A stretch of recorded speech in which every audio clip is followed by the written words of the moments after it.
Sisingamangaraja 12 adalah seorang raja dan pahlawan nasional Indonesia yang memimpin perlawanan rakyat Batak terhadap kolonialisme Belanda di Sumatera Utara.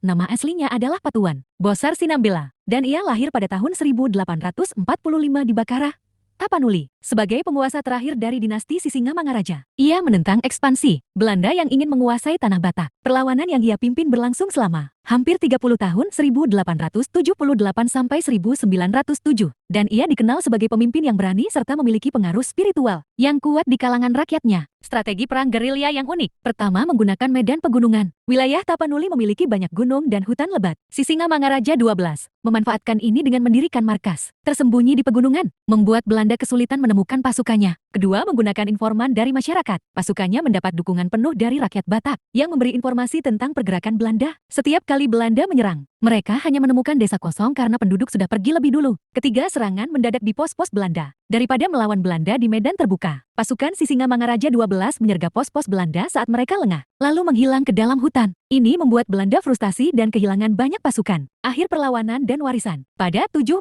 Juni tahun 1907, setelah hampir 30 tahun bertempur, Sisingamangaraja 12 akhirnya gugur di daerah Dairi dalam pertempuran melawan Belanda. Namun, semangat perjuangannya tetap hidup, dan taktik gerilyanya bahkan menjadi inspirasi bagi perjuangan kemerdekaan Indonesia di kemudian hari. Kenapa kisah ini jarang diketahui? Karena banyak sejarah Indonesia lebih berfokus pada perlawanan di Pulau Jawa dan Sumatera bagian timur.